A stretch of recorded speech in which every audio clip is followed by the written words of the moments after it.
Indonesia adalah satu-satunya negara di dunia yang pernah keluar dari PBB. Ya kan, zaman Bung Karno. Yeah. Meskipun kita keluar, akhirnya balik lagi, tapi karena nggak ada klausula tentang keluar gimana caranya di PBB, akhirnya itu istilahnya to reactivate its activity. Jadi sebenarnya Indonesia itu kalau dengan ketegasan sikap tuh kita bisa ngambil langkah yang betul-betul principled ya. Bayangkan PBB aja kita dulu pernah keluar. Di tengah kita lagi negara yang lagi sulit ekonominya, terombang-ambing, ditarik ke kiri kan. Tapi akhirnya setelah sadar, setelah kepentingan kita harus balik, kita balik lagi. Nah ini yang namanya BOP.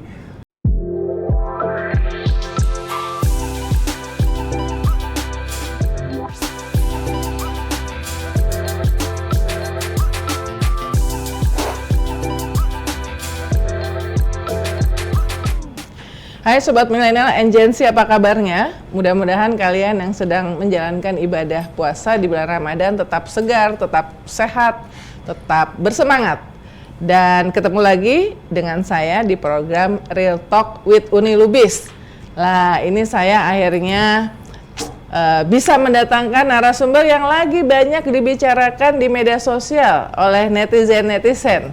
Karena memang dalam sebulan terakhir, isu politik luar negeri ini mendominasi percakapan. Saya rasa tidak hanya di media sosial, tapi di ruang-ruang keluarga, bahkan juga pemberitaan media. Dan kali ini saya mengundang, ini narasumber saya sudah lama, mungkin 20-25 tahun yang lalu, Menteri Luar Negeri Republik Indonesia 2009-2014 di era kedua Presiden Susilo Bambang Yudhoyono. Selamat datang di IDN Times, Pak Marty Natalegawa. Terima kasih banyak, Uni Lubis. Saya senang sekali di sini. Aduh, ya. Ini saya tuh ingat, jadi terakhir saya pada saat Pak Marty jadi Menteri Luar Negeri, beliau itu menjadi tuan rumah dari kunjungan Kofi Annan. Betul, saya ingat, ya, betul, ya, mantan Sekjen PBB pada saat itu ke Jakarta, terus saya tuh beberapa jam sebelumnya tuh di teks sama Pak Marty. Bisa datang nggak? Aduh, saya seneng banget. Jadi akhirnya saya, wah kok jadi satu-satunya jurnalis yang diundang di situ. Thank you banget loh Pak Marty, soalnya jadi bisa foto sama Pak Kofi Annan yang juga sangat legendaris itu ya.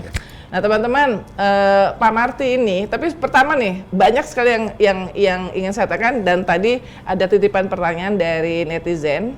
Pak Marty ini 2 kali bertemu dengan Presiden Prabowo Subianto dalam waktu 2 minggu saya rasa ya, sejak pertemuan yang pertama adalah dengan orang mantan Menlu, mantan Wamenlu, kemudian ahli-ahli hubungan internasional. Lalu pertemuan yang kedua itu ketika Presiden Prabowo mengundang mantan presiden, mantan wakil presiden, dan 3 mantan Menlu termasuk Pak Marty. Waktu itu ada beberapa menteri juga ya. Jadi menarik. Yang kedua itu bedanya yang pertama dengan yang kedua itu adalah yang kedua itu sudah ada serangan Amerika dan Israel ke Iran. Betul. Ya. Betul. Jadi sekuensinya yang membedakan itu. Makanya nanti atau sekarang aja deh saya langsung tapi nggak ke pertanyaan yang susah dulu, pertanyaan ringan dulu.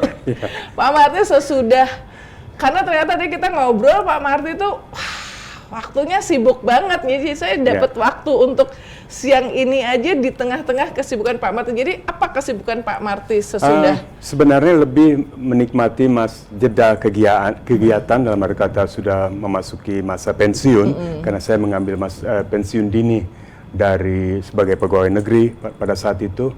Dan selama 10 tahun terakhir ini intinya mencoba memberikan kontribusi di berbagai bidang di luar Indonesia, tidak ada di Indonesia, yang berkaitan dengan masalah diplomasi dan masalah hubungan internasional, apakah dengan PBB, apakah dengan kegiatan yang kami rancang sendiri, di mana para individu-individu yang memiliki pengalaman serupa dengan kami duduk bersama dan mencoba bagaimana caranya untuk mengedepankan diplomasi dan perundingan dalam menghadapi apapun permasalahan.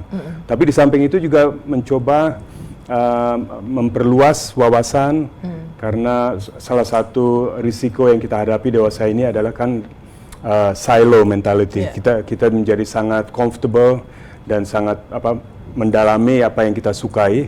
Tapi saya mencoba sedapat mungkin untuk lebih memahami dan mengerti apa yang di luar your comfort zone gitu, apa masalah teknologi. Saya juga zero knowledge saya, jadi itu sesuatu yang harus betul-betul digempur untuk bisa memahaminya gitu. Oh, oke. Jadi karena kalau saya monitor memang di mana-mana Pak Marty muncul sebagai pembicara. Jadi kita monitornya dari promo-promo yang di media sosial yang dilakukan oleh penyelenggara acara ya. Jadi lewat-lewat terus ya. Karena saya absen di social media, jadi ada benign ignorance. Saya tidak mengetahui apa yang terjadi, tapi saya mencoba memberikan kontribusi sedapat mungkin. Iya. Oh ya. Pertanyaan yang kedua yang belum berat adalah tadi saya katakan bahwa selama sebulan ini terutama saya rasa sejak UNJE lah, UNJE 80 bulan September 23 September saya juga ada di sana meliput waktu itu. Dan di situ pertama kali ada pertemuan antara ada pidato Presiden Prabowo, dan itu dianggap menarik karena 10 tahun di era Pak Jokowi Presiden Indonesia tidak pernah hadir secara fisik, cuma satu kali aja pidato virtually. Jadi ini sesuatu yang menarik, itu juga yang membuat saya ke sana Pak Marty. Lalu di situ mulai isu tentang rencana Trump untuk perdamaian di Gaza kan sudah mulai muncul ya.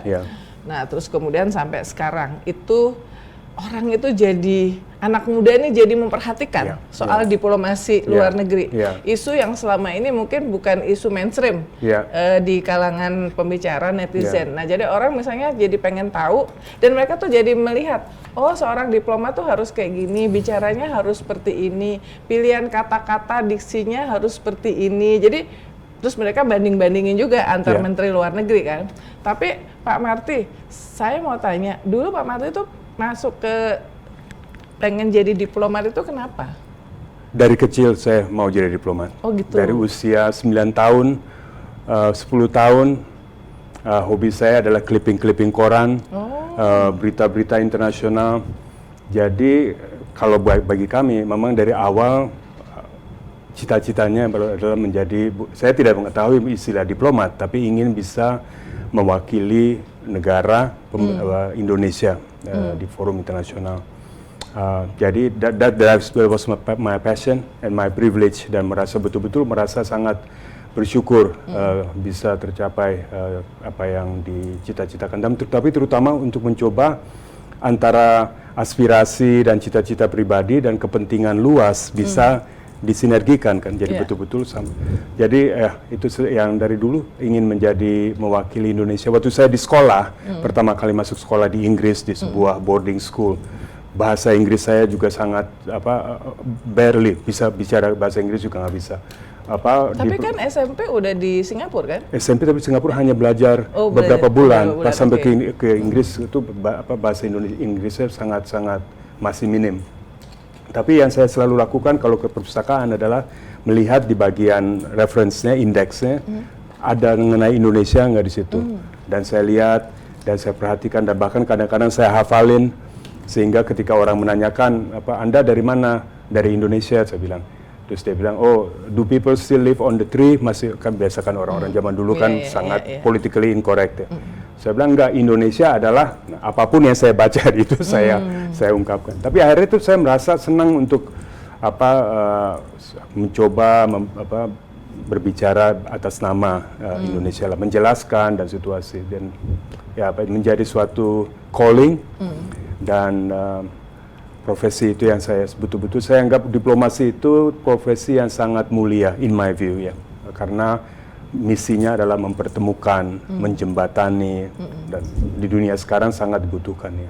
Jadi benar-benar begitu lulus kuliah langsung agak boring Bu, agak membosankan karena langsung masuk sekolah masuk sekolah di LSE, S1-nya mengenai hubungan internasional, S2-nya hubungan internasional, selesai langsung apply ke Deplu, masuk ke Deplu, kemudian ya udah masuk, kemudian dapat kesempatan sekolah lagi, tugas belajar, dan tapi Kemlu, Deplu betul-betul suatu keluarga yang sangat meaningful bagi kita semua. Belajar banyak dari kayak model Pak Ali Alatas. Waktu Pak Marty masuk, Pak Ali Alatas. Pak Ali Alatas. Saya pertama kali berinteraksi beliau. Tugas pertama kami sebagai diplomat adalah di Jakarta informal meeting di Bogor. Di Bogor, dan waktu itu masih yang mengatur-ngatur kursi, sitting arrangement. Pagi hari saya kurang lebih jam 4 atau jam 5 di sana Bogor, memastikan semuanya baik. Beliau masuk ke ruangan. Ini setting buat informal meeting, ya duduknya itu sofa dan round table. Masuk terus beliau, lagi ngapain? Yuli lagi ngapain? Yuli itu bahasa Belanda, maksudnya kamu. Saya nggak tahu. Yuli ngapain? Saya bilang, ini lagi beres-beres.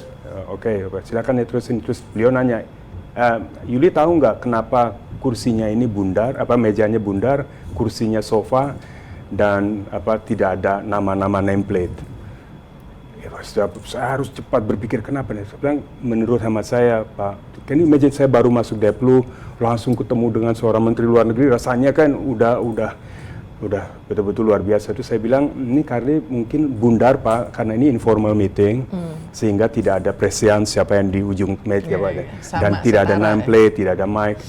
Terus beliau sampaikan, ini beliau bahasa Inggris, this is the first explanation that I received, penjelasan yang saya receive yang betul-betul on point, dia bilang.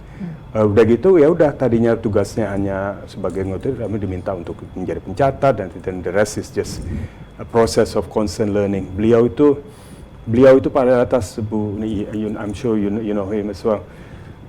Kalau berbicara itu semua udah polished. Tidak ada ungkapan, kata-kata yang keluar. Jadi kelihatannya udah ada split second processing in his brain ya. Jadi kalau waktu beliau di PBB, saya duduk jauh di belakang sebagai staff ketika perundingan tim-tim dan segala macam. It's a way of, saya terus seperti sponge, seperti busa. Saya duduk, saya mendengarkan beliau cara memilih kata-kata, bagaimana cara mengatakan tidak, dia katakan iya, ada gradasinya kan, ada scale-nya. Jadi kita tidak dari satu kini nggak main lompat ke yang itu, jadi memberikan terlalu banyak kan. So, and I had a little note, saya nggak tahu note di mana. Semua itu kata-kata saya catat. Beliau kalau bilang iya begini, bilang ini itu, dan itu menjadi life lesson ya. Terus menerus. Jadi karena diksi itu penting banget ya di diplomasi ya. Iya, words matter. Words matter. Itulah saya nggak menggunakan istilah amunisi, tapi paling tidak itulah instrumen kita kan.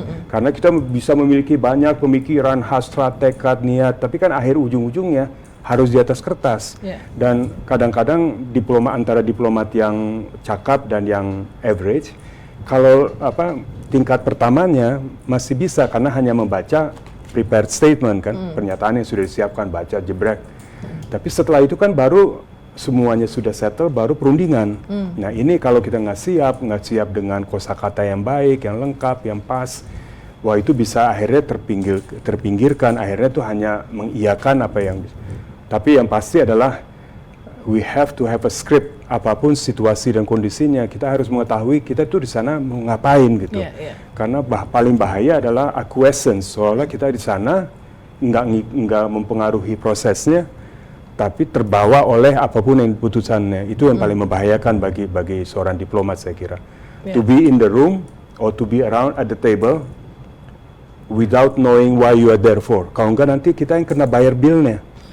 Nggak ikut makan, datang makannya terlambat, kita yang bayar billnya. Pas gitu suruh bayar billnya lagi. Jadi kan kalau kita di sana harus betul-betul mengendalikan situasi, apa yang dipesannya, apa yang dimasaknya, siapa yang bayar. Perumpamannya seperti begitu mungkin.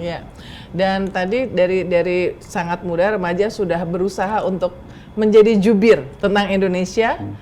Kemudian menjadi jubir, ini adalah posisi teman-teman, sebelumnya itu nggak ada posisi jubir ya di berbagai kementerian dan lembaga, tapi pada saat itu 2002 Pak Marty ditunjuk oleh Menteri Luar Negeri untuk menjadi juru bicara di Departemen Luar Negeri namanya ya. Waktu itu karena udah terbiasa, apakah excited dengan posisi itu?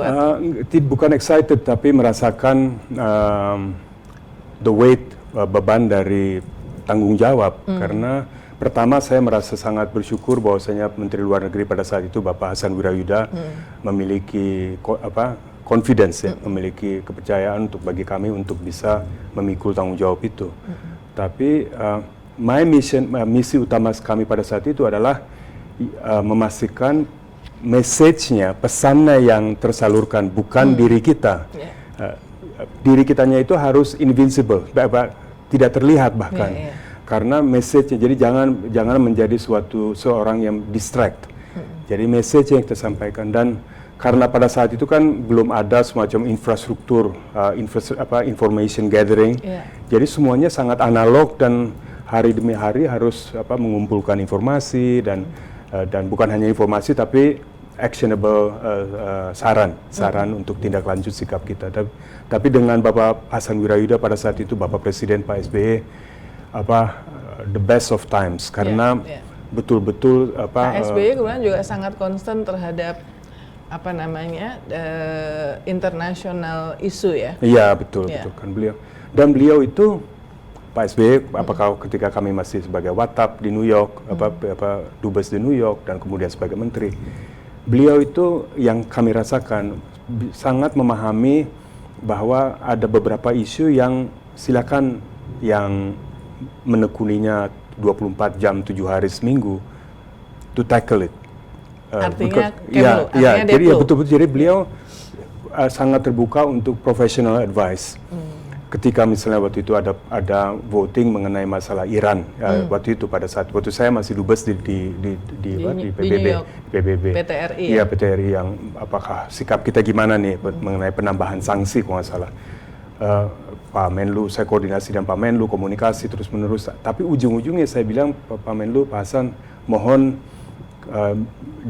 dimintakan dari Bapak Presiden, kami yang di lapangan memiliki almost seperti full power untuk bisa menetapkan posisi kita sesuai dengan perkembangan di lapangan. Kalau enggak, kita lagi negosiasi, lawan negosiasi kita bilang, oh saya udah bicara dengan bos Anda langsung di Jakarta, posisi Anda nggak gini sebenarnya. Jadi itu kan jadi sangat undermine, kita awkward dan undermine. Jadi saya bilang, harus satu, ya, jadi harus satu, kalau dikasih ini, tapi dengan satu yang saya tegaskan, kalau saya membuat satu kesalahan, saya yang digantung. Jadi kita harus memiliki courage, memiliki keyakinan, memiliki keberanian untuk bertanggung jawab atas keputusan kita. Jadi sesuatu yang udah level presiden, itu semua alang-alang tuh sudah dipotong semua, udah yang lain-lain udah babak belur, udah ini. Jadi yang presiden tuh udah ultimate, dan ada power of distancing. Kalau yang level dubesnya atau level menterinya ternyata salah, paling enggak masih ada level yang paling tinggi kan. Tapi kalau kita dari semuanya udah langsung the highest level, the room for ruang seperti itu menjadi terkikis mungkin. Jadi teman-teman, Pak Marty ini juru bicara Deplu Dirjen ASEAN, kemudian dubes di New York, PTRI ya, Perwakilan Tetap Indonesia di PBB, dan sempat menjadi Presiden Dewan Keamanan PBB, salah satu dari sedikit, dan kemudian dubes di Inggris, kemudian Menteri Luar Negeri. Nah, waktu jadi jubir itu kembali, apa peristiwa yang paling dirasa berat dihadapi? Itu sekuensinya yang peristiwanya kalau waktu tsunami itu Pak Marty masih jubir, Desember 2004 ya? Atau ada yang lain? Saya kira waktu itu kan kita Indonesia sedang dilanda oleh masalah terorisme, misalnya Bali bombing. Oh iya, 2001, 2002 ya. Bali bombing was sulit karena kita harus menampilkan bahwasanya kita bukan sumber permasalahan, kita bagian dari solusi. Akhirnya kita bisa merubah narasinya mengenai masalah itu, karena dunia kan langsung menyorot kita seolah-olah kita menjadi sumber masalah. Homegrown, seolah-olah kita Iya, homegrown ya. homegrown. Padahal terorisnya yang 2 dari Malaysia sebetulnya basically kan. Nurdin Top dan Dr. Azari kan. Iya. Udah itu kemudian juga tsunami, Anda sudah sebut. Tsunami terutama Bapak SBY tentu menunjukkan kepemimpinan beliau. Kemudian Bapak almarhum Pak Kuntoro. Pak Kuntoro Mangkuno. Saya mikir aja tuh merinding, saya memikirkan betapa Indonesia dihadapi bencana alam seperti itu berhasil menjadi template, menjadi contoh bagi dunia untuk how to address natural disasters. Dan di Aceh kan berbedanya ada beberapa tantangan, bukan hanya natural disaster, tapi juga ada political crisis, ya kan, ada masalah pertentangan pemerintah Indonesia dengan GAM. Tapi 2 masalah itu bisa diselesaikan secara baik. Jadi itu juga masalah penting.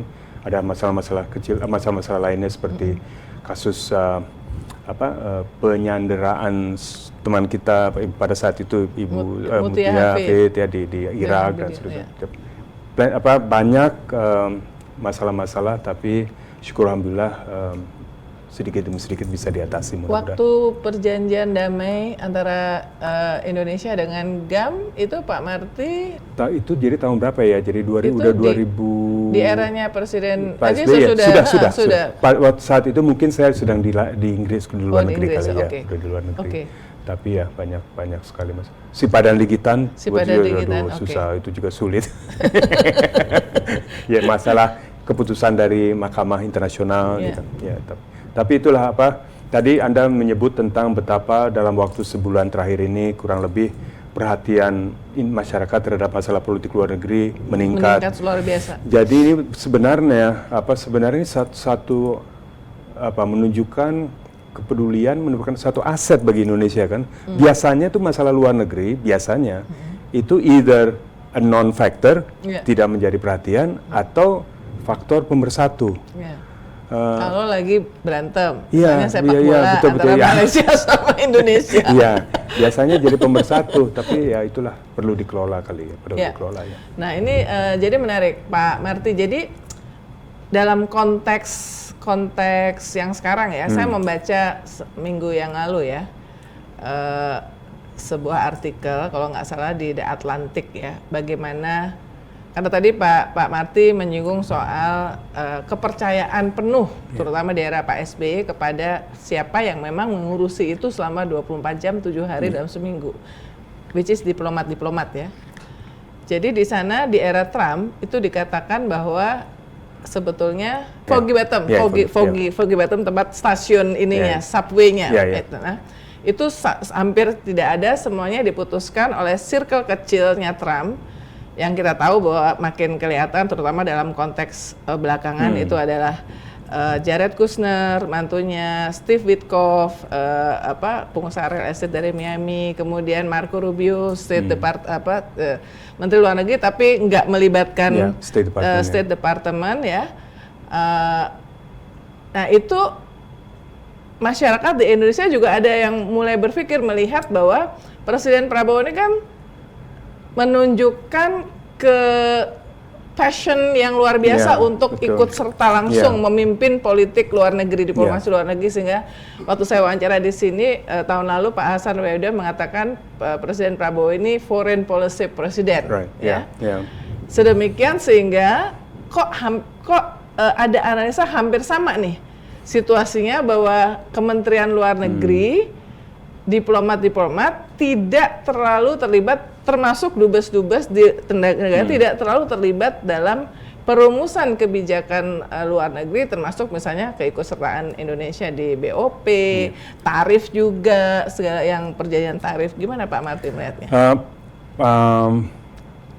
Betul, kami juga berpandangan sama bahwasanya Bapak Presiden Prabowo adalah seorang foreign policy president, seseorang yang nampaknya sebagai individu sangat peduli, sangat memberikan perhatian terhadap masalah-masalah politik luar negeri, dan ini adalah satu aset yang luar biasa pentingnya, dan betapa dibandingkan dengan beberapa tahun sebelumnya mungkin ini satu aset yang sangat penting.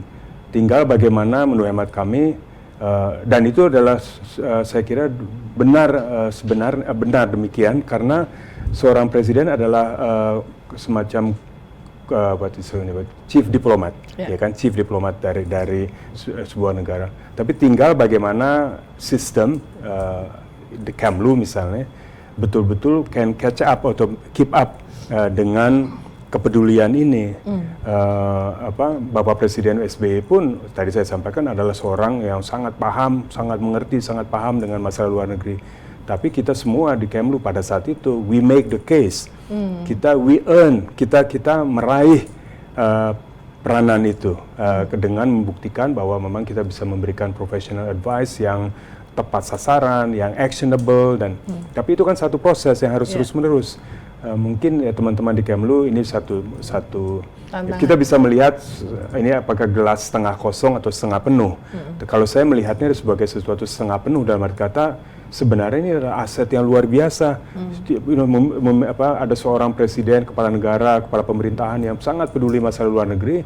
Ya Deplunya ini Kemlunya harus deliver, harus bisa secara lebih proaktif dan tidak hanya menjadi defeatist ya. Soalnya ya udahlah kayak kita nggak bisa berperan apa. There's always, selalu ada, kalau kita tidak bisa meyakinkan kepala negara, kepala pemerintahan kita sendiri, bagaimana kita bisa meyakinkan negara lain? Ya kan, that's the first business at home kan, dalam negeri kita. Jadi ya mudah-mudahan kedepannya akan bisa lebih optimal mungkin. Ya. Nah, ada satu pertanyaan dari netizen yang saya mau tanyakan dalam konteks itu.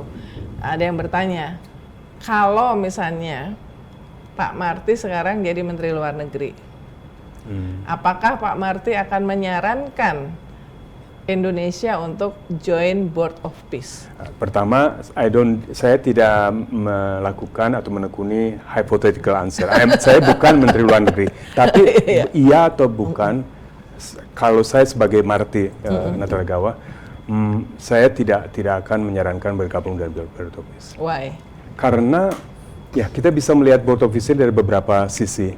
Yang on papernya piagam dari Board of Peace, piagam yang membentuk Board of Peace sama sekali kan tidak menyangkut masalah Gaza. Tidak menyinggung Gaza, tidak menyinggung Dewan Keamanan PBB, tidak menyinggung Dewan Keamanan PBB dan Dewan Keamanannya Palestina. Jadi saya pertama mengevaluasi Board of Peace terpisah dari masalah Palestina dulu. Dan dilihat dari kacamata atau prism itu sangat problematik. Kita berpuluhan tahun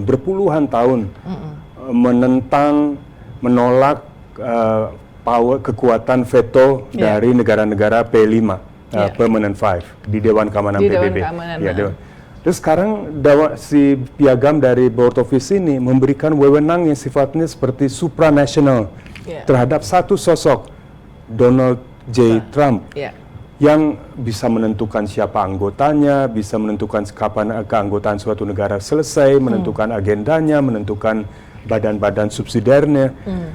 Sangat alien, sangat asing dengan pendekatan Indonesia selama ini yang berbicara tentang kesetaraan negara. Jadi sangat timpang. Apalagi kemudian kalau dikaitkan dengan masalah Palestinanya itu sendiri, tentu ada banyak masalah-masalah, tapi saya melihatnya lebih tidak adanya perwakilan Palestina pada tingkat yang tertinggi tentu permasalahan. Tapi yang paling utama menurut saya adalah yaitu karena ini Board of Peace, tapi sepak terjang dari figur utama sama sekali tidak menggambarkan ya. Meskipun katanya udah 8 yang diselesaikan masalah-masalah dunianya. Tapi jadi pendek kata, atas berbagai alasan yang tentu sangat rumit dan sangat panjang, kalau saya ditanya mengenai ini, bukan sebagai siapapun, juga sebagai seseorang pribadi, saya menyatakan bahwa at best pause, kita perlu waktu untuk mempertimbangkannya. Tidak harus seolah langsung tergesa-gesa masuk, karena ini kan the ship of state, ini perahu negara yang harus dengan penuh kehati-hatian. Tentu saya yakin pemerintah saat ini sudah memberikan pertimbangan matang itu. Now sekarang keputusannya sudah diambil, bagi kita semua adalah tentu harus menurut hemat kami ya bersama memastikan bahwa kepentingan nasional kita diamankan dalam tubuh Board of Peace itu, karena ya sekarang kan sudah diputuskan ya. Ya, itu tadi pertanyaan dari akun Hai Manusia Bumi. Saya udah tanyakan sekali, ya akunnya bagus sekali. Hai Manusia Bumi ya, luar biasa, supranasional sekali.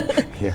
Nah, Pak Marty menjawab itu, sementara Pak Marty hadir di 2 pertemuan atas undangan Presiden, yang notabene sebetulnya Presiden menjelaskan mengapa dan apa alasannya ya, bahwa kita bergabung dengan Board of Peace, kenapa kita harus tanda tangan perjanjian tarif dengan Amerika yang unfortunately on the same day 19 Februari malamnya SCOTUS memutuskan bahwa Trump policy on tarif is illegal. Inconstitutional. Inconstitutional. A few hours after kita signing ya, apesnya di situ ya.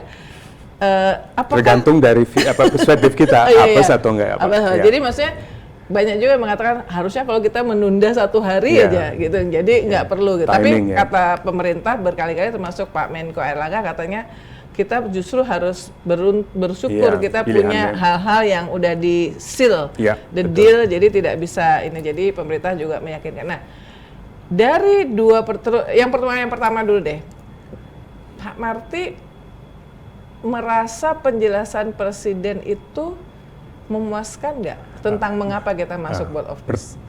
Pertama yang patut disyukuri dan patut dihargai adalah bahwasanya forum seperti itu tersediakan, disediakan oleh Bapak Presiden. Saya kira sesuatu yang perlu kita berikan apresiasi karena kesibukan beliau, masalah-masalah hari demi hari, tapi meluangkan waktu untuk mengadakan konsultasi seperti itu. Sebenarnya saya juga menghadiri 2 kali pertemuan itu, mode-nya adalah mendengar, karena saya percaya bahwa mendengar tuh kadang-kadang lebih empowering, karena kita mendengar bukan hanya mendengar tapi mendengarkan. We don't just hear tapi we listen, mengabsorb. Saya terutama ingin lebih memahami world view, pemikiran karena kalau mengenai alasan kita gabung dengan BOP, apa konsekuensinya sudah saya dengar, tapi saya ingin lebih memahami pandangan dunia kita tuh seperti apa yang membuat kita memilih untuk bergabung dengan BOP ini. Dan dari 2 pertemuan itu saya mendapat, dan saya tidak ingin tentunya tidak mampu dan tidak bisa berbicara atas nama siapapun juga, apalagi atas nama pemerintah. Yang saya kesan saya yang saya peroleh adalah ada pandangan bahwa dunia ini sekarang kembali ke dunia yang sangat realis, yang sangat keras, might is right, semua mengenai kekuatan, dan kita lihat apakah itu masalah Greenland kemarin, masalah Venezuela, masalah Iran.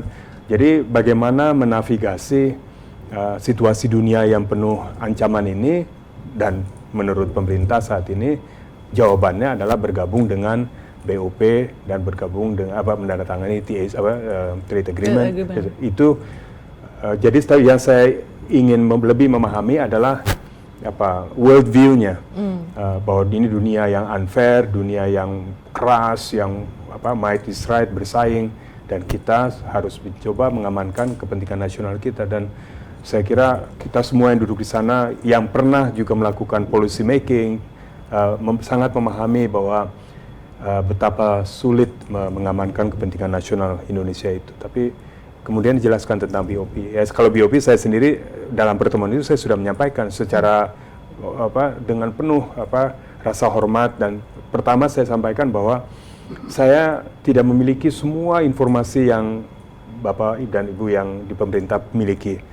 Tantangannya, jadi apapun yang saya sampaikan mungkin tidak pada tempatnya karena I don't know what's going on kan. Tapi berdasarkan apa yang saya bisa baca, saya prihatin BOP itu sangat Trump-centric, dan kita associate ourselves, reputasi kita dan terhadap satu sosok ini, dan itu tentu problematik misalnya. Dan juga menyampaikan bahwa kalau dunia yang penuh tantangan, persaingan, tajam, persaingan segala. Sebenarnya bukan hal yang baru. Saya tidak menggunakan istilah ini, tapi sekarang kalau saya berpikir mengenai ini, we don't have to press the panic button. Karena kalau kita pikir, kalau perspektif kita adalah puluhan tahun dari Indonesia merdeka sampai sekarang, bayangkan betapa banyak gejolak, tarik mundur, kita ditekan sini, tekan sana, wilayah kita mau terancam, terpisah, Krismon 98, 99 kita kena sanksi Amerika Serikat segala. Kita dulu diramalkan akan kayak Yugoslavia, kayak balkanisasi, tapi ternyata enggak kan? Tapi jadi kalau kita perspektifnya lebih luas, lebih panjang, maka sebenarnya yang terjadi sekarang tuh enggak 100% baru. Dan udah ada jawaban kita adalah bebas aktif, bebas dan aktif.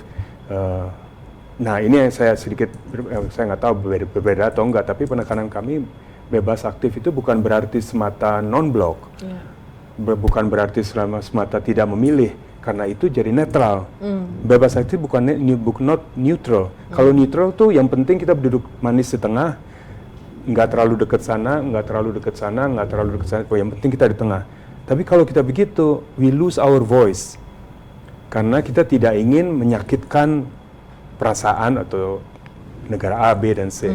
We become neutralized, ternetralisir. Tapi Indonesia ini kan bebas aktif, tapi ada prinsip. Kalau ada kesalahan, ada pelanggaran, kita bicara keras. Itu menyebabkan kita pada saat itu dekat dengan satu negara. Tapi itu adalah konsekuensi dari kebijakan kita. Jadi sekali lagi tapi saya sampaikan kita dari luar, kita tidak tahu apa yang sedang terjadi. Jadi bukan tempatnya bagi kita untuk to question, tapi sekarang sudah diputuskan adalah kita 100% di belakang dan lebih di belakang pemerintah untuk memastikan kepentingan nasional kita betul-betul diamankan. Dan Bapak Presiden menyatakan bahwasanya kalau kepentingan nasional kita terancam atau terganggu di BOP, ya kita akan cabut, akan keluar. Tapi itu saya kira kita memiliki confidence dan memberikan beliaulah sebagai presiden yang akan bisa menetapkan kapan poin itu dicapai gitu mungkin ya. Bedanya dengan pertemuan yang kedua yang sudah ada serangan ke Iran? Kedua, ya saya kira kalau dari segi objektif beliau juga sampaikan, kalau sekali lagi saya tidak ingin menyuarakan apa yang disampaikan oleh pemerintah, tapi apa yang kami bisa recall, ada salah satu pandangan yang adalah situasi sudah berubah, it's a game changer.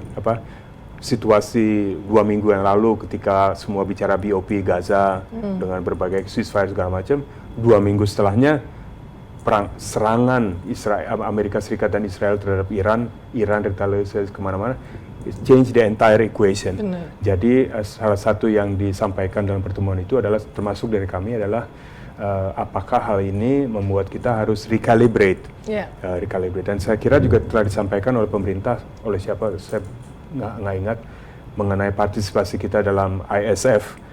Itu juga kan sekarang tentunya de facto saya kira juga put on hold ya, karena keadaan demikian uncertain. Jadi dari segi itu yang barunya, karena ada elemen Irannya. Kemudian juga ada pembahasan yang cukup panjang lebar mengenai masalah tarif, kemudian juga masalah dalam negeri, karena masalah saya yakin yang lain juga bicara ada masalah penanganan korupsi, tantangan dan seperti itu. Jadi saya sendiri sih, saya catat lebih dari 2 ginian catatan untuk ini notos istana. Mohon maaf saya ke bawah karena ada tempatnya masih ditinggalin. Biasanya pulpennya yang itu tuh, yang garis-garis. Iya, tapi saya senang nyatat karena bedanya nyatat dengan hanya ngerekam. Kan nggak boleh bawa HP juga. Bukan di acara itu, secara umum. Kalau HP mah pasti. Secara umum kalau kita di suatu pertemuan kita mencatat, tulis tangan atau dengan bandingkan hanya ngerekam, sambil nulis kan kita langsung mikir, benar. Kalau kita mau gampangnya nanti belakangan lah kita rekam aja. Iya, setuju. Kita di sana jadi kita jadi nggak memperhatikan. Sama kayak pakai GPS. Pakai GPS nyampe selalu ke tempatnya, tapi kita nggak tahu gimana kita nyampe. Yang penting nyampe. Nah, dengan situasi terakhir ini hari ke-12 dan makin ngaco nih, makin tidak Trump membaik, juga ya. Bahkan dia sekarang sudah menyalahkan bahwa intelnya dia untuk menyerang itu adalah 4 orang itu ya. Hegseth, the Minister of War, Kushner, Witkoff, ya satu lagi saya, tapi bukan CIA atau apapun lah, bukan disebut institusi, dia bukan mention lembaga ya. Bukan. Dan 2 diantaranya basically nggak ada posisi resmi dalam pemerintahan disebut real estate. Nah, apakah kalau misalnya Pak Marty, saya tanya, apakah ada bagaimana caranya exit kita yang tidak membahayakan kepentingan nasional Indonesia dari si Board of Peace yang notabene diketuai oleh dan dibentuk oleh orang yang sama sekali tidak punya keinginan atau concern terhadap perdamaian. Memang, uncertainty atau inconsistency adalah suatu product feature dari Presiden Trump, bukan sesuatu pengecualian. He is by definition demikian. Jadi kita melihat misalnya mengenai masalah Iran sekarang ada semacam mission creep kan atau kalau istilahnya kadang-kadang biasanya mission creep di mana misinya tujuannya kan terus-menerus makin luas. Tapi kalau ini bukan hanya creep tapi berbeda-beda. Apakah tadinya untuk menetralisir sistem rudalnya, program nuklirnya, apakah itu preemptive strike, apakah ini regime change. Apakah dan lain-lain. Jadi terus-menerus berubah. Saya kira bagi kita sekarang, kalau seorang Bapak Presiden atau Menlu udah menyatakan bahwa kita akan keluar dari BOP kalau kepentingan nasional kita terganggu. Seharusnya mendengar itu komando atau pernyataan seperti itu, teman-teman yang di bawah, di Deplu, di Kemlu, sudah ada benchmarknya. How do we define, bagaimana kita mendefinisikan kepentingan nasional kita mengenai masalah ini. Di mana, jadi ada benchmark, ada eskalasi, jadi apakah ini sekarang masih lampu hijau, apakah mulai lampu kuning, agak lampu merah. Nah ini kan nggak bisa sesuatu yang berdasarkan emosi. Emotion is not policy. Kita nggak bisa mengambil keputusan hanya karena emosi, karena most probably itu adalah keputusan biasanya yang salah. Jadi yang di sistem, institusi, lembaga yang harus duduk bilang ini pertama adalah gradasinya itu apa. Dan sekarang di mana kita pada saat ini, setiap hari demi hari, jam demi jam harus meng-benchmarknya kan perkembangan ini. Misalnya ada serangan terhadap sekolah di ini yang mengakibatkan puluhan anak-anak. Apakah itu cukup? Ya. Jadi ada beberapa sebetulnya. Karena sangat satu nyawa manusia sudah mencukupi untuk sebenarnya, kalau saya di buku saya is unquantifiable. Nggak bisa kita berbicara seolah ada satu benchmark angka yang kalau 10 belum, 12 mulai. It's just about the use of violence, menggunakan kekerasan. Ini apakah, kalau menurut saya sih dari awal udah kan, the longer we procrastinate, semakin akan sulit menurut saya. Paling tidak kan nggak harus keluar dulu. Kita masih bisa bilang bahwa ada satu deklarasi, pernyataan bahwa apa yang sedang bergulir di Iran ini tidak ada, menurut hemat kita, misalnya is independent and separate from BOP.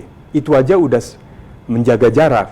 Jadi jangan sampai ada guilty by association. Pernyataan seperti itu aja saya kira udah cukup penting, karena di BOP kan disebut ada klausula menyatakan bahwa setiap negara tetap memiliki wewenang dan hak untuk tidak bergabung dalam suatu kegiatan yang dianggap mengganggu kepentingan nasional dia. Jadi suatu pernyataan aja dari pemerintah atau dari sekelompok negara yang sering disebut-sebut yang 8 negara atau berapa itu, bahwa yang sedang bergerak terjadi ini tidak ada sangkut pautnya dengan BOP. BOP adalah Transitional Authority mengenai Gaza. We are on is related but is separate. Itu aja udah minimalis, udah ada distancing kan. Tapi kalau itu terus udah begitu masih kelihatan ke bawah-bawah, ya kita menurut hemat kami lebih baik ada istilah kayak pause kan, bisa bayangkan Buni, Indonesia adalah satu-satunya negara di dunia yang pernah keluar dari PBB. Ya kan, zaman Bung Karno. Yeah. Meskipun kita keluar, akhirnya balik lagi, tapi karena nggak ada klausula tentang keluar gimana caranya di PBB, akhirnya itu istilahnya to reactivate its activity. Jadi sebenarnya Indonesia itu kalau dengan ketegasan sikap tuh kita bisa ngambil langkah yang betul-betul principled ya. Bayangkan PBB aja kita dulu pernah keluar. Di tengah kita lagi negara yang lagi sulit ekonominya, terombang-ambing, ditarik ke kiri kan. Tapi akhirnya setelah sadar, setelah kepentingan kita harus balik, kita balik lagi. Nah ini yang namanya BOP. Swasta lah sebetulnya ya.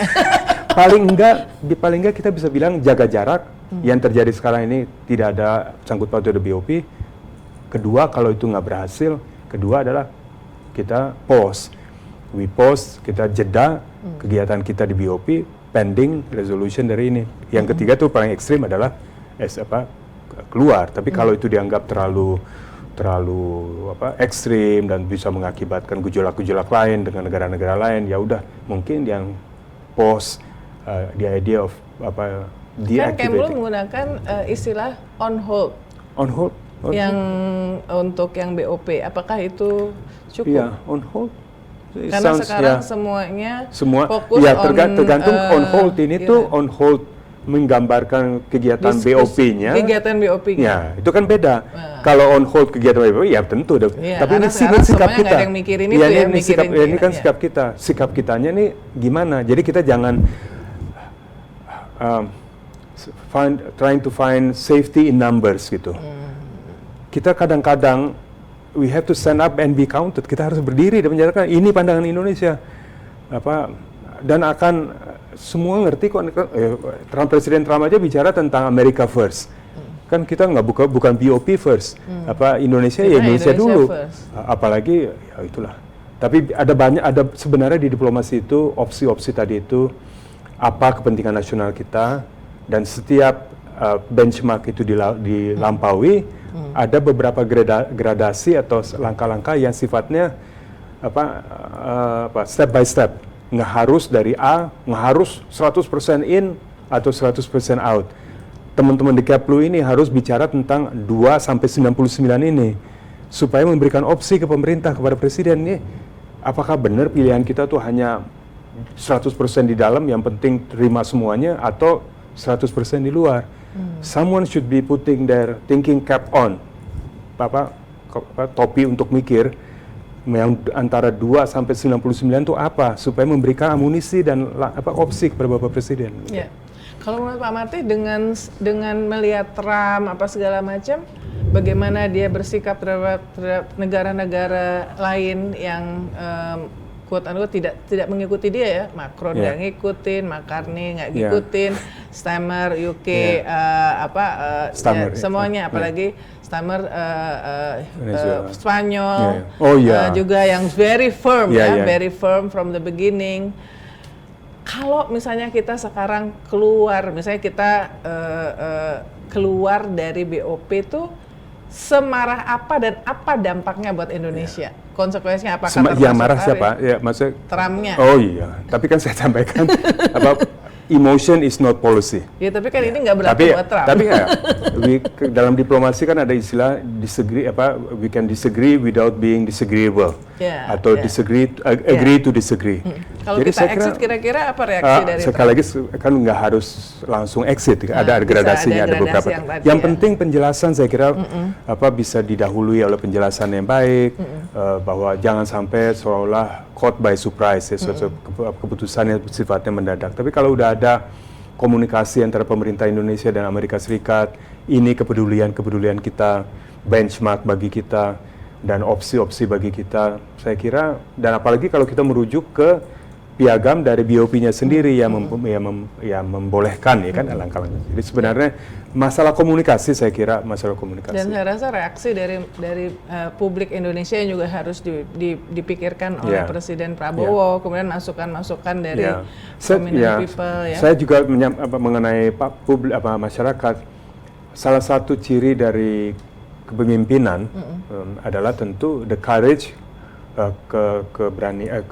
conviction, keyakinan untuk bisa mengambil keputusan-keputusan yang sulit, yang kadang-kala mungkin di atas kertas atau pada saat ini bisa melawan berbeda dengan pandangan yang lebih umum, yang the majority view. Itu adalah salah satu persyaratan bagi seorang pemimpin, saya kira, untuk bisa melihat kepentingan nasional. Tapi tentunya harus ada rasa kebersamaan, saling common ownership, common participation, dan itulah karena itulah inisiatif Bapak Presiden untuk mengadakan pertemuan-pertemuan seperti ini. Karena salah satu yang disuarakan dalam pertemuan adalah setelah mendengar, bukan kami, tapi banyak yang lain menyatakan, ini sebenarnya penting yang disampaikan ini, tolong seharusnya tim komunikasinya bisa lebih ini, misalnya bicara tentang yang 0% tarif terhadap banyak produk-produk penting Indonesia, sepatu lah dan lain-lain, itu kan bisa disuarakan secara lebih baik gitu, supaya ngertilah masyarakat bahwa ini tuh bagian dari take and give mungkin ya mudah-mudahan. Harus kita tanda tangan nggak? Nah itu yang ini yang saya menarik. Saya sering berpikir ini, saya baca-baca lagi dokumennya. Kan masih ada waktu untuk ratifikasi kan? Betul. Sebenarnya kalau lihat salah satu closing artikelnya kan di situ disebut bahwa ini berlaku kalau nggak salah 30 hari atau 60 hari setelah exchange of instrument istilahnya biasanya exchange of instrument of ratification. Tapi nggak harus ratification, tergantung negaranya. Ada satu negara yang ginian perlu kepres saja, ada yang perlu ratifikasi, apapun instrumennya. Kalau kita kan perlu DPR kan, kalau perjanjian seperti itu. Iya, biasanya apalagi yang sangat ini judulnya kan apa? Reciprocal Tariff Agreement. Ya, agreementnya, reciprocalnya aja udah sedikit bermasalah kalau ngelihat tidak seimbang lah. Ini disebut trade, sementara isinya kan jauh lebih dari masalah trade. Dari segi politik luar negeri, misalnya 2 klausula yang menyatakan bahwa kalau Amerika Serikat menerapkan sanksi atau tarif kepada negara ketiga, kita harus ngikut. Amerika. Itu kan udah semacam otonomi kita menjadi terganggu misalnya dan seterusnya. Jadi mungkin Pak Marty menyarankan tidak ratifikasi situasi. Saya kira bukan tidak ratifikasi, paling tidak ini sekarang perlu pembahasan yang lebih baik tentang apa pemikiran pemerintah, apa yang menjadi latar belakangnya, dan kemudian konsekuensinya. Karena misalnya negara ketiga, misalnya Tiongkok kemarin sudah mulai bicara juga mengenai masalah ini, bahwasannya ada perjanjian most favored nation principle atau di mana perjanjian yang menguntungkan kedua belah pihak merugikan ketiga itu nggak boleh kan, harus lebih. Jadi banyak hal yang harus siogianya.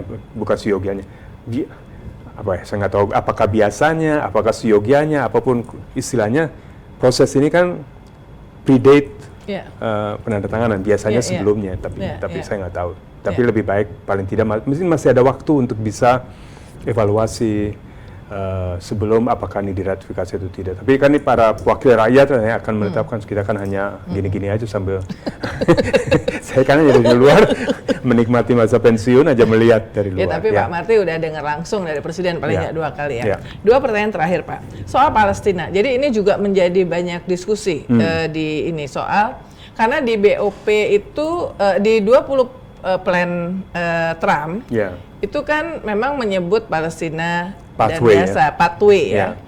Nah, tetapi sebetulnya Indonesia sendiri sudah mengakui kemerdekaan Palestina tanggal 16 November 1988 ya, 1 hari sesudah proklamasi kemerdekaan oleh Yasser Arafat di Aljazair 15 November 88. Jadi Indonesia termasuk negara pertama yang memberikan pengakuan dan pendukung kuat kedaulatan Palestina, disusul pembukaan hubungan diplomatik resmi 19 Oktober 1989. Gitu. Jadi kita sejak itu sudah menganggap Palestina sebagai negara merdeka. Betul. Jadi memang ada risikonya bergabung dengan kalimat seperti itu dalam BOP, seolah-olah bisa ditafsirkan bahwa seolah-olah kita jadi mundur. Ya, seolah-olah. Nah, sebenarnya komunikasi yang penting adalah seharusnya mungkin pemerintah tuh bisa memberikan separate pernyataan dari ini, bahwasanya ini adalah pathway bagi negara-negara yang belum pada di sana, tapi bagi kita kemerdekaan Palestina adalah suatu keniscayaan, sesuatu yang sudah kita akui semenjak tahun 88 dan Jadi sebenarnya two state solution dari perspektif Indonesia sudah sejak 16 November 1988. Iya, paling nggak. Tapi kita nggak punya, two state. Bukan? Dalam artian kita mengakui Palestina. Kalau hubungan dengan Israel nggak tidak ada, karena jelas Israel kan masih menduduki wilayah Palestina. Itu ada satu cerita menarik. Dulu pernah saya lupa kontak grup atau kelompok kecil dari saya lupa apakah GNB atau OKI, seingat saya GNB, para menteri luar negerinya datang kumpul di Jordan, kurang lebih 9 orang atau 12 orang, Indonesia salah satunya. Rencananya dari Jordan itu mau pakai helikopter ke Ramallah. Ramallah adalah pusat dari Palestinian Authority. Mau ke sana, mau bicara tentang ini, hubungan Indonesia kelompok dengan Palestina. Menjelang masuk ke dalam helikopternya, tahu-tahu tergopoh-gopoh datang orang dari Kemlunya Jordan. Tolong sebentar gitu ya. Semuanya bisa berangkat kecuali Menlu Indonesia. Waktu itu Menlunya siapa? Saya. Oh, oke. Jadi saya bilang everyone can go except the Foreign Minister of Indonesia. Kenapa? Karena Indonesia tidak selama ini tidak mau komunikasi dengan Israel, even meminta izin untuk flyover, right of flyover dari Jordan ke Ramallah, kita nggak mau pernah komunikasi, nggak mau ada sedikit pun semblance wujud dari pengakuan. Waduh, saya bilang enak, saya bilang silakan deh yang lain, silakan aja pergi. Saya nggak mungkin, dan saya bangga, saya jujur saya bilang saya bangga nggak dikasih. Wah, tapi to their credit tuh mungkin. Semuanya bilang, no, kalau satu nggak berangkat, kita semua nggak jadi. Ini di-cancel. Akhirnya pimpinan dari Palestina Authority dari Ramallah lah yang datang ke, zaman dulu kan belum ada Zoom kan, datang ke Aman untuk bertemunya di sana. Tapi pendek kata, jadi itu yang melarang adalah Israel. Pihak Israel. Karena Israel maunya tuh sambil kita ke sana, sambil kita harus recognize bahwa ini adalah airspace-nya Israel, bahwa kita di sana atas izin Israel, itu kan semacam acquiescence, pengakuan dalam hubungan internasional, diplomasi is very cherished. Kita Indonesia, masalah Palestina dengan status penduduk Muslim terbesar di dunia, what we say and what we do itu ada oversized impact, konsekuensinya bising sekali kemana-mana. Jadi menjadi semacam barometer bagi banyak pihak. Kitanya kemana? Bayangkan berpuluhan tahun ada Oslo Peace Agreement dan segala macam. Kita tetap tegar, meskipun pada saat itu agreementnya jauh lebih promising dari yang sekarang mungkin. Tapi kita tegar sampai nunggu saat-saat terakhir. Bahkan saya pernah di PBB, waktu itu pernah saya satu resolusi sidang Majelis Umum PBB yang udah disepakati bahkan oleh Palestinanya sendiri, tapi oleh Indonesia menganggap ini terlalu memberikan kebanyakan konsesi terhadap Israel. Kitanya sendiri nggak bisa dukung resolusi itu. Sampai Palestina bilang, Marty, Indonesia, you are more Palestine than us. Karena dia sendiri udah bilang, udah dah nggak apa-apa, we will live with this. They are unhappy. Saya bilang, okay, you are unhappy, I find you fine. Saya bilang nggak apa-apa, anda unhappy, saya ngerti. Tapi saya masih memiliki suara untuk bilang on your behalf. Sebenarnya saya nggak suka dengan ini. Dan saya dapat endorsement dari Jakarta bahwa silakan bicara. That's how Indonesia is dengan Palestina itu. Jadi itu what we say matter. Jadi kalau kita memberikan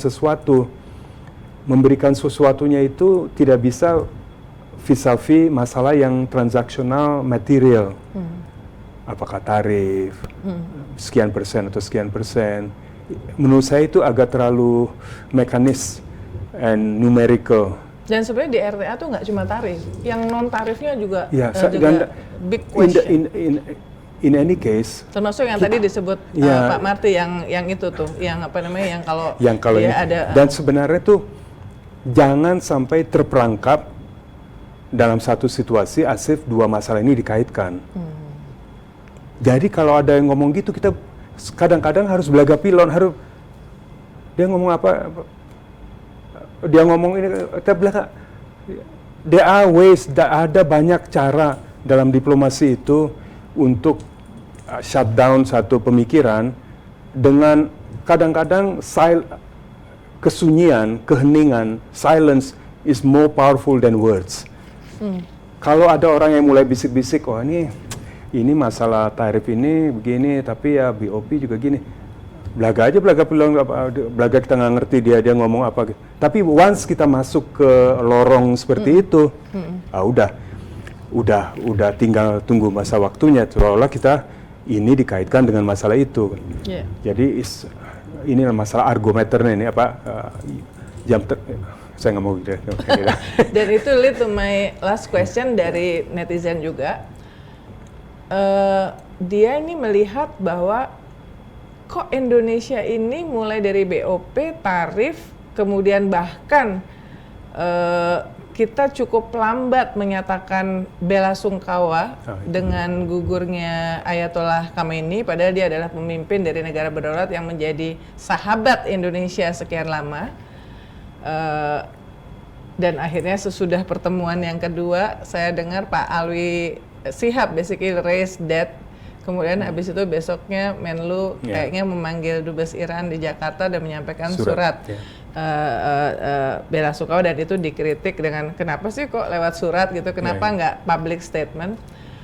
Lalu si Aan saya lihat tadi namanya itu, makanya apa Indonesia ini kelihatan kok sudah seperti takut ya atau tunduk sama Trump, takut membuat Trump tersinggung atau marah. Ya, saya nggak tahu. Kalau ini saya nggak tahu karena ini adalah keputusan kebijakan dari proses yang saya juga bukan bagian dari itu. Apa alasannya? Apakah ada alasan? Apakah ini sesuatu yang satu keputusan yang secara sadar diambil ataukah sesuatu masalah time gap? Saya nggak tahu karena tidak dalam decision making proses. Yang pasti harusnya kita segera menyampaikan duka cita, ada persepsi seperti itu. Ya, itulah karena kadang-kadang ada lag time, jadi nampak membuat ada persepsi itu. Jadi timing kan jadi penting. Kayak tadi umpamanya dari sekarang pun kita sudah berketetapan akan mengambil langkah apapun mengenai BOP. Seharusnya kita lakukan itu in our own good time gitu. Kita yang menetapkan timingnya. Kalau toh kita akan ke sana tapi masih tertunda-tunda atau bagaimana, akhirnya tuh pas kesananya dianggap gara-gara A, B, dan C gitu. Jadi inilah. Seperti orang menganggap karena kita signing ikut rapat BOP perdana tanggal 19 Februari, kita signing tarif juga tanggal 19 Februari. Jadi orang mengasosiasikan keduanya itu berkaitan. Gitu ya. Jadi mungkin jadi karena itu tadi timing ya. Jadi tapi dalam pertemuan yang Bapak Presiden gelar, jelas bahwa banyak masukan mengenai masalah komunikasi. Sebenarnya karena setelah beliau jelaskan mengenai situasi, pemikiran-pemikiran beliau, mengapa Indonesia harus mengambil langkah-langkah ini, paling tidak udah ada lebih pemahaman tentang apa yang sedang terjadi. Dan apalagi sosok seperti kami dan Pak Hasan dan lain-lain yang pernah menduduki mengemban tugas seperti itu, kita memahami betapa berat tugas-tugas itu. Jadi sekarang keputusan sudah diambil dan kita berikan dukungan 100% kepada pemerintah untuk on our behalf, kan ini kan kepentingan nasional. Kita kepentingan, jadi kita ingin agar pemerintah berhasil menavigate ini, dan syukur alhamdulillah Bapak Presiden sangat terbuka terhadap masukan. Mudah-mudahan ini dunia yang sangat tidak menentu, tapi yang saya syukuri adalah Indonesia sudah sebenarnya memiliki skrip, namanya bebas aktif, namanya politik luar negeri bebas aktif. Jadi kita nggak harus press the panic button, kita harus mendadak jadi wah panik gimana nih, nggak harus bongkar pasang cari modalitas lain. Kita ada ASEAN misalnya, kita ada gerakan non-bloknya itu sendiri, kita ada G20, bayangkan, silakan bandingkan G20 dengan BOP keanggotaannya, silakan aja. Mana yang dari segi bobot perekonomian, stature-nya, mana yang are they even comparable atau tidak. Dan Indonesia, bayangkan Bu, we were there together. Krismon udah hancur, dia udah masalah tim dulu, PBB mendikte. Dari titik kehancuran itu kita bangkit menjadi negara yang anggota G20, berperan di ASEAN. Ini kan aset kita. Jadi mudah-mudahan ke depannya kita nggak hanya in my view, BOP is not the only way. BOP bukan satu-satunya jalan. Kita banyak cara, modalitas, ASEAN, G20, bilateral kepiawaian Bapak Presiden sebagai Presiden yang foreign policy Presiden yang akrab dengan rekan-rekan beliau, melihat itu gives us pride kan, melihat betapa beliau bisa berkomunikasi dengan rekan-rekannya. Jadi don't put all our eggs in one basket. Semua telur itu di satu keranjang namanya BOP, karena BOP ini hanya satu dari banyak pilihan menurut hemat kami. Ya, terakhir sekali. Bagaimana Pak Marty melihat perang di Iran ini? Perang bagaimana ya opsinya apa namanya? Senarionya ya. Skenarionya gimana dan bagaimana Indonesia mesti menempatkan diri? Kalau senarionya saya kira itu yang paling bisa kita lakukan adalah mengidentifikasi berbagai skenario. Tidak bisa pasti apa yang. Jadi yang skenario short term, longer term, medium and longer term.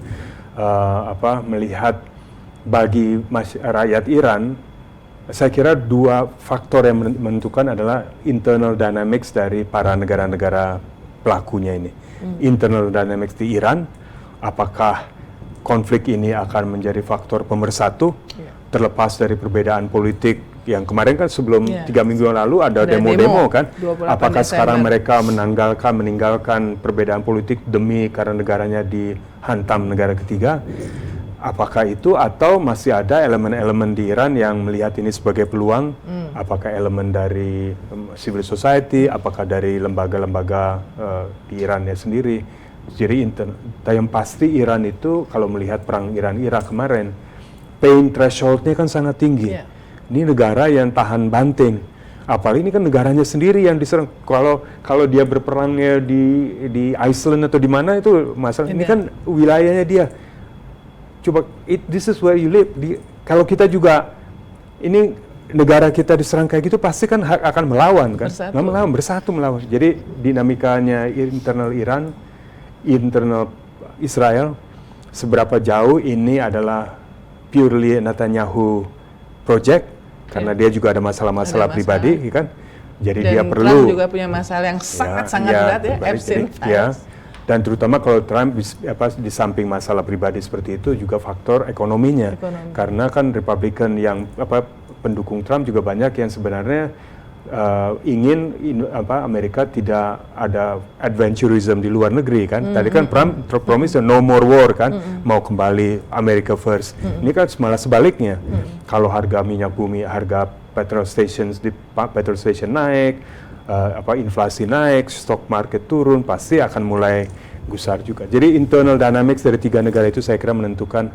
Dan kalau Indonesia ya menurut saya first and foremost sebelum kita melakukan yang sifatnya extra curricular activity, termasuk pendidik penengah, yang pertama ke dalam kita dulu ini kan, karena yang dalam ini tidak ada orang negara lain pun yang akan memikirkan kecuali kita sendiri. Dan kita udah terdampak pasti. Ya pasti. Apakah harga sekarang minyak, apa segala macam. Pas masalah memasuki bulan Ramadan, Lebaran, harga-harga biasanya udah naik. Ditambah dengan imported inflation dengan harga minyak yang naik, kemudian currency-nya yang depreciation. Jadi our economic resilience terhadap geopolitical shocks harus dipastikan. Kita lihat negara-negara tetangga sudah mengambil langkah kan. Ada Vietnam work from home. Thailand work from home. Filipina 4 hari. Jadi udah ada sebenarnya kalau nggak salah kan minggu depan udah memasuki menjelang Lebaran juga ada work libur from panjang, libur panjang ya. Pokoknya intinya adalah to fortify ourselves, memperkuat resiliensi ketahanan kita terhadap shock seperti ini. Tapi kalau mengenai yang pertama mengenai mediasi, saya sebenarnya memahami banyak yang menyatakan bahwa wah bisa apa sih Indonesia nggak realistis katanya. Tapi karena saya belong to satu pemikiran yang selalu bicara tentang perdamaian, waging peace. Kita dalam mengupayakan perdamaian itu harus agresif, harus proaktif, dan harus berupaya. Saya sangat mengagumi dan percaya, menghargai dan mengagumi bahwasanya he spoke up, bahwa his first instinct, ya Bapak Presiden, first instinct adalah saya bisa apa. Saya kira itu sesuatu satu yang harus kita lock in, harus kita hargai bahwasanya Indonesia tidak hanya inward looking, tapi kita juga ingin membantu tinggal masalahnya adalah bagaimana bisa mediasi, tapi kan harus bisa terlihat even. Dan sekarang kalau kita berbicara netral, di mana ada satu negara adalah negara yang diserang, itu nggak netral malah kan, karena there is the aggressor, ada yang menyerang dan ada yang diserang. Jadi untuk bisa mediate harus menunjukkan adanya perbedaan itu, nggak bisa terlalu di tengah. Kalau terlalu di tengah justru nggak objektif dilihatnya, dianggap mungkin sekarang Indonesia kalau dilihat dari statementnya Dubes Iran, mungkin Dubes Iran juga ngerasa bahwa Indonesia di awal tuh tidak mengkondem gitu ya, tidak malah menyesalkan kegagalan perundingan. Padahal nggak gagal kan, kalau menurut foreign ministernya Oman kan yang sedang udah hampir. Jadi nggak gagal. Jadi posisi di awal itu mungkin yang membuat kita jadi bagi Iran dianggap tidak cukup suportif gitu. Indonesia itu kan di bidang mediation, apakah mediator, apakah fasilitator, di kawasan kita paling tidak adalah negara superpower sebenarnya. Anda lihat masalah Kamboja, masalah Laut Cina Selatan, Filipina Selatan, dan masalah informal konflik lainnya, Thailand, Kamboja 2011, berbeda dengan kemarin. 2000 kemarin Presiden Trump langsung masuk Thailand, Kamboja. Yang sebelumnya Indonesia yang terdepan.